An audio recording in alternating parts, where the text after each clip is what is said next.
कभी कभी ना सबसे गहरी कहानियां वो होती हैं जिनमें एक शब्द भी नहीं कहा जाता। आज हम एक ऐसी ही मोहब्बत की कहानी में उतरेंगे। एक ऐसी कहानी जो खामोशी में ही शुरू हुई और शायद वहीं पूरी भी हो गई। वैसे ये सवाल बहुत गहरा है ना? क्या ऐसा मुमकिन है कि बिना कुछ कहे, बिना कुछ सुने, दो दिल एक दूसरे से जुड़ जाएं? आइए इसी कहानी के जरिए इस सवाल का जवाब ढूंढने की कोशिश करते हैं। तो कहानी की शुरुआत होती है एक आम से बरसात के दिन एक बस स्टॉप पर। जगह तो बिल्कुल मामूली सी थी, लेकिन वो एक बहुत ही खास रिश्ते की गवाह बनने वाली थी। सोचिए, माहौल में खास तरह की ठंडक थी, बारिश की बूंदों की आवाज, और इसी माहौल में दो अनजान जिंदगियां एक दूसरे के करीब आने वाली थी। वो बस अकेली खड़ी थी, बारिश से खुद को बचाती हुई, शायद अपने ही किसी ख्याल में गुम।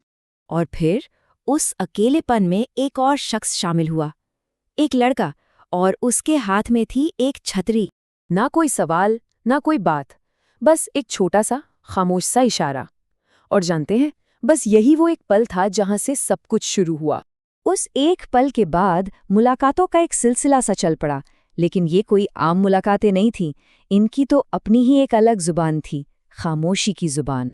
सबसे अजीब और खूबसूरत बात पता है क्या थी? कि उनकी वो चुप्पी खाली नहीं थी, वो एक ऐसी खामोशी थी जिसमें एहसास थे, एक समझ थी, और एक ऐसा अपनापन था जिसे कहा नहीं जा सकता। उनकी पहली बातचीत हुई और वो थी बस एक हल्की सी मुस्कान, और बस आ गए। वो चली गई, लेकिन अपने पीछे एक सवाल और एक उम्मीद दोनों छोड़ गए। और फिर जो एक मुलाकात थी, वो धीरे धीरे एक आदत बन गई।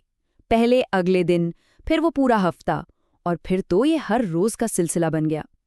वो उसी बस स्टॉप पर मिलते, कुछ कहते नहीं, बस एक मुस्कान के साथ एक दूसरे के दिन का हिस्सा बन जाते थे। ये उनकी अपनी एक खामोश सी रस्म थी। पर हर कहानी में एक मोड़ तो आता ही है, एक ऐसा मोड़ जो सब कुछ बदल के रख देता है। उनकी कहानी में भी वो मोड़ आया, एक अधूरे इंतजार की शक्ल में। सब कुछ वैसा ही था, वही बस स्टॉप, वही लड़का, लेकिन वो नहीं थी। और उस दिन की खामोशी सच में बहुत खाली थी। वो इंतजार करता रहा, शायद पहले कुछ दिन उम्मीद में, फिर हफ्तों तक आदत में, और फिर महीनों तक बस एक धुंधली सी याद के सहारे। एक अनकही कहानी जो शायद शुरू होने से पहले ही अधूरी रह गई थी। देखते देखते कई साल गुजर गए। कहते हैं ना, वक्त जख्म भर देता है, पर यादें तो रही जाती हैं।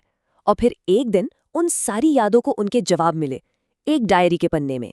किस्मत देखिए, इत्तेफाक से उसे एक डायरी मिली जो उसी लड़की की थी, और उस डायरी में वो सारे अनकहे शब्द कैद थे जो वो शायद कभी कह ही नहीं पाई। उस पन्ने पर बस इतना लिखा था, मुझे पता है हम कभी बात नहीं कर पाएंगे, लेकिन तुम्हारी खामोशी में मुझे सच्चा प्यार मिल गया। बस इन चंद लफ्जों ने सब कुछ साफ कर दिया।